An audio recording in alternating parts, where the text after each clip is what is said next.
Bueno, buenos días. Nuevamente, mi nombre es Mariana Prevetoni, soy médica clínica, coordinadora de programas de gestión en Plan de Salud del Hospital Italiano, y la idea de hoy es hablarles sobre la recolección de datos de calidad, registro, organización de los datos y control de calidad de los datos. Bueno, los objetivos de la clase es conocer generalidades y aspectos más importantes en la recolección, registro, organización y control de calidad de los datos, ¿sí? Si bien estos temas es muy amplio y existen personas especialistas en el tema, carreras en el tema, vamos a ahondar sobre las generalidades. Quizás esta clase inclusive para algunos que están trabajando en el tema les resulta muy básica y a otros no. La verdad es que estos aspectos que vamos a charlar, la idea es que todos los tengamos en cuenta, ¿sí? Y también tener en cuenta que si fuera necesario tenemos que recurrir a un experto en el tema, ¿sí? Vamos a empezar con algunas definiciones. ¿Qué es un dato? Un dato es una representación simbólica. No, puede ser un número o alfabética. Es de un atributo o una variable, ¿sí? Un dato por sí solo no significa nada. Imagínense, sí, el dato sí, o femenino, no sé, no significa nada. Todos los datos agrupándose e interrelacionándose nos van a dar información, les vamos a dar un poco de significado. ¿Para qué? Para tener conocimiento, luego inteligencia. O sea, ¿para qué? Para tomar decisiones, ¿sí? Para saber, poder identificar la problemática o cómo estamos y tomar decisiones al respecto. La variable es lo que quiero medir, el aspecto que quiero medir, el sexo, la edad, la presión arterial. El dato es el dato, femenino, sí, no. Indicadores es lo que nos da información. Vamos a hablar la próxima clase de cómo armar indicadores, que es muy importante justamente para tomar decisiones, ¿sí? Después estos indicadores los vamos a comparar con estándares, ¿sí? Con valores de referencia mundiales, o del país o de otros centros, y también los resultados que sirven para ver los cambios que hay o no hay, ¿sí? ¿Qué tipo de datos existen? Bueno, demográficos, edad, sexo, raza, ocupación, clínicos, que pueden ser los diagnósticos, los síntomas, los tratamientos, de laboratorio, de pruebas de imágenes, ecografías, placas, de salud pública, sobre la salud de la población, enfermedades, etc. Como dijimos, los datos pueden ser numéricos o palabras, ¿sí? Pueden ser, ¿qué te pareció esta práctica? Bien, muy bien, excelente, mal. O, por ejemplo, un 7 en una escala del 0 al 10, ¿sí? Numéricos o con palabras. Pero primero, lo primero que hay que hacer cuando nosotros queremos hacer algo o tenemos un problema o lo que fuera, tenemos que preguntar, ¿hay datos o hay que crearlos? ¿Sí? Porque a veces hay datos, a veces tenemos que ir a buscar nada más.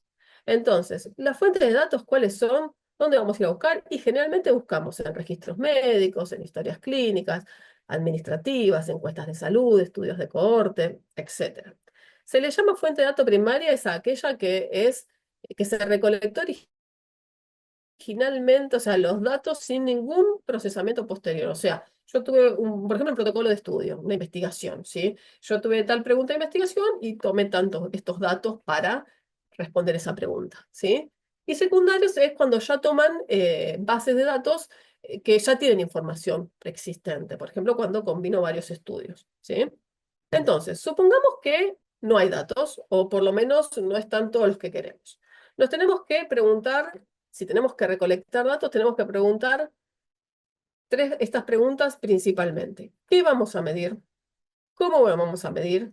¿Y quién lo va a hacer y en qué momento? Sí, ahora vamos a ir desarrollando cada punto. ¿Qué vamos a medir? Es muy común que se empiecen a hacer las cosas en la vorágine y después nos acordamos de que, ay, si hubiese sido bueno medir. Por ejemplo, empezamos con un taller para bajar de peso y después empezamos con el taller y nos olvidamos o no lo hicimos de pesar a los pacientes o a todos los pacientes antes del taller. Y entonces nos vamos a perder el cambio, nos vamos a perder una oportunidad muy importante que era pesarlos antes y después del taller, por ejemplo, para ver si tenemos resultados. Entonces, es recomendable, antes de empezar a hacer algo, planificar qué datos vamos a ir a buscar y de qué manera los vamos a hacer, ¿sí? Es difícil, no es tan fácil, porque recolectar datos, como ustedes pueden ver, hay miles de datos. Entonces, Lo que nos vamos a juntar probablemente las personas claves, ¿sí? Como hablaba antes de los actores claves, si vamos a hacer un proyecto, no sé, con ginecología, bueno, los ginecólogos, los clínicos, los gestores, lo que sea necesario, nos vamos a juntar y vamos a decir, bueno, todas estas variables son importantes, un listado exhaustivo, y después hay que delimitar cuáles vamos a usar, porque la idea no es recolectar datos porque sí, porque requiere esfuerzo, requiere costos, ¿sí? Hay que recolectar lo que hay que recolectar, ¿sí? Fundamental, tienen que estar alineados en relación con los resultados esperados, ¿sí? Con los objetivos del trabajo. Por ejemplo, si yo quiero medir la presión arterial, bueno, voy a tener que medir la presión. O sea, si mi programa es para bajar la presión arterial, voy a tener que ir a buscar la presión arterial, ¿sí? Como así también todos los procesos o acciones necesarias para que se cumplan, ¿sí? Veámoslo con un ejemplo. Hacemos un programa de hipertensión arterial, enviamos agentes de salud a recolectar la información y tenemos el agente 1 que nos pone TA normal, nos encontramos con esta información. TA normal, el agente 2 TA no controlada, 13,8, 142,88. ¿Qué inconvenientes que pueden observar? Bueno, primero no sé qué es normal, porque según las guías puede ser normal 14,8, no lo sé. Y además, ¿normal cuánto? ¿De 13, de 10, de 11? No lo sé. No controla lo mismo. O sea, 13,8, 131, 139. Entonces, no lo puedo comparar, no lo puedo agregar después esta información. Entonces, es muy importante definir no solamente cómo vamos a tomar la presión arterial, ¿sí? Sino cómo la vamos a registrar, ¿sí? Volviendo al caso previo, debería haber un manual de operaciones donde diga, porque de encima no solamente cómo se registra, sino cómo se toma la presión arterial. Porque la realidad es que uno puede decir, bueno, se tiene que tomar con un aparato Omron, por ejemplo, después de 3 minutos de que el paciente esté sentado, tranquilo, que no haya tomado café media hora previa, que no haya fumado, 3 mediciones, promedio. Lo tenemos que definir. No puede hacer cada uno lo que quiera. O sea, tiene que estar bien definido en un manual de operaciones de cómo hacerlo y además cómo registrarlo, ¿sí? Bien, acá tenemos otro ejemplo. Tenemos ese mismo paciente que según quien lo tome la medición, personal 1 o personal 2, tenemos diferentes registros, ¿sí? Entonces, tenemos el DNI, hay una diferencia, después podemos ver que la residencia la tomaron diferente, uno puso solo Monte, que Monte, pueden haber muchos Monte, inclusive en nuestro país o en otros lados, entonces acá el segundo puso San Miguel del Monte, provincia de Buenos Aires, Argentina. Y acá lo que podemos ver hasta las totales de días de estadía de internación es diferente. Si bien el paciente se internó el 10 y egresó el 15, un personal puso 6 y otro puso 5.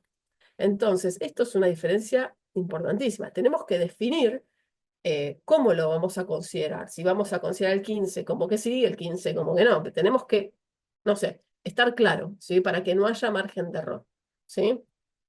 Entonces, en base a lo que estamos diciendo, es importante estandarizar los procesos. Definir el formulario con todas las variables que vamos a completar, todo lo que venimos charlando en el que vamos a medir. Tener un manual de procedimientos, como veníamos charlando también, de cómo se van a realizar las mediciones, ¿sí? Y las técnicas de recolección son un montón, también hay que definirlas, pueden ser entrevistas personales o telefónicas, cuestionarios autoadministrados, que yo se lo doy al paciente y lo completa, o administrados por un entrevistador. Después, cada uno de estos tiene sus pros y sus contras, ¿sí? El autoadministrado, por ejemplo, va a ser más rápido, va a perder menos tiempo, pero puede tener más errores, o sea, eso hay que evaluarlo, ¿sí? Puede ser por observación directa, puede ser por revisión de registros, eso también lo tenemos que definir. ¿Quién lo va a registrar y en qué momento? Es importante definir si tenemos el recurso humano, quién va a ser y los tiempos necesarios para hacer eso, ¿sí? El personal que va a tomar estos registros eh, tiene que, tiene que ser entrenado, ¿sí? Tiene que saber bien qué registrar y en qué momento, ¿sí? Y no solamente tiene que seguir este manual de operaciones, sino también, porque que exista un manual de operaciones no garantiza que las cosas se hagan bien, porque lo leí, me lo olvidé o no lo entendí. Entonces hay que entrenar al personal, hay que supervisarlo, hay que tener reuniones periódicas para ver que las cosas se sigan haciendo bien. Entonces, todas estas prácticas que estamos charlando minimizan la posibilidad de error y aumentan la calidad de los datos. Bueno, ¿dónde lo vamos a registrar? También hay que definirlo. Si va a ser un formulario, papel, electrónico, base de datos, hoja de cálculo, todo tiene que estar definido de antemano y actualizado periódicamente, porque la actualización tecnológica es constante. Bien, ¿cómo lo vamos a organizar? Esto es importante definir. Acá lo que vamos a ver son conceptos muy básicos, pero muy importantes, sobre una tabla, por ejemplo, de datos. Acá vamos a ver las columnas, ¿sí? Donde está cada una de las variables, ID, que ahora vamos a ver qué es, edad, sexo, etcétera. Y las filas. Las filas son observaciones, ¿sí? Que pueden corresponder a un paciente a lo que sea. Es una observación, ¿sí? Y lo de adentro es el dato, 67, masculino y demás. ¿Qué es un identificador? Un identificador es un número para identificar algo, sin posibilidad de error de interpretación, ¿sí? Es un único valor para cada caso. Entonces es muy importante, por ejemplo, cuando trabajamos con pacientes, que haya un ID paciente para identificar bien a cada paciente. Pero que puede ser, por ejemplo, en muchos lugares se usa el DNI, el número de plan de salud de la prepaga, lo que fuera, o un identificador. Esto nos permite identificar, bueno, no solamente a los pacientes, también hay un identificador para todo, para prácticas, para análisis de sangre, estudios, para un centro de atención, el de, no sé, Barrio Norte, Belgrano, se puede identificar todos los profesionales, ¿sí? ¿Qué características tiene que tener un ID? ¿Cómo debe ser? Tiene que ser único, un ID persona. Estar asignado a una sola persona. Anónimo, no relevar información del paciente. Permanente. Una vez que fue asignado, no debe ser reutilizado en otro paciente. Ubicuo. Todos tienen que tener una identificación asignada, un identificador asignado. No puede un paciente no tenerlo. Canónico. Cada uno tiene que tener uno solo, no puede tener dos. Y invariable, no puede pasar de persona a persona. Y acá lo vamos a ver con un ejemplo. Vemos esta tabla donde se tomó la presión arterial. Bueno, ¿qué podemos ver? A ver, Juan Pérez, ¿será el mismo que Pérez J? No sé, capaz que sí, capaz que no. Lo mismo García J, García José María. ¿Es la misma persona? Y al no tener un identificador, podemos tener un problema como este, no saber si es la misma persona o no, por ejemplo. En esta tabla podemos observar que vemos el rojo está repetido y el azul está repetido. Parecería ser el mismo ID, o sea, es el mismo ID, ¿no es cierto? 24 y 24, o sea, sería la misma persona. Está duplicado el dato y en realidad no, porque es una presión arterial tomada en junio y una presión arterial tomada en octubre. O sea, acá en esta tabla lo que podemos ver son 6 observaciones y podemos ver 4 pacientes, ¿sí? Bueno, entonces, es de buena práctica tener un manual de codificaciones, no solamente un manual de operaciones, de cómo lo voy a medir, la presión arterial, la temperatura, lo que sea, sino de cómo lo voy a escribir, cómo lo voy a anotar, cómo lo voy a registrar, ¿sí? Para que no queden datos dudas en la interpretación de los datos, ¿sí? Definir cuáles son los campos obligatorios, los que no pueden faltar. Por ejemplo, acá nosotros podemos ver las categorías de documento. El DNI es el número 1, la libreta cívica número 2, siempre es preferible datos numéricos. Ejemplo, la presión arterial. Si yo pongo normal o controlada, me pierdo el valor. Y si yo después quiero medir, por ejemplo, cuánto milímetro de mercurio bajó la presión arterial, me lo pierdo, porque ya está categorizado. Entonces lo que me conviene es poner el valor en crudo y después de última lo categorizo como quiero, más de 140, más de 160, más de 120, lo que fuera. Pero el número de forma numérica, en principio puede ser más útil, ¿sí? Bien, en la organización de los datos hay que clasificar y relacionarlos, ¿sí? Existen diferentes sistemas informáticos que, bueno, exceden los alcances de esta clase, que ayudan a esta organización, ¿sí?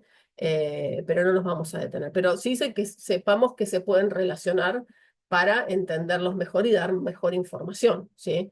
Se pueden, por ejemplo, juntar registros médicos diagnósticos con administrativos, por ejemplo, diagnósticos, no sé, de diabetes, todos los pacientes que tengo diabetes y todos los turnos de este año, y ver, por ejemplo, quiénes no se controlaron este año. Se puede juntar de diferente manera, centrado en el paciente o centrado en los profesionales o en un problema de salud particular, la diabetes, por ejemplo, en estructuras de atención. Se puede realizar como quiera, depende lo que nos convenga o los que queramos averiguar, ¿sí?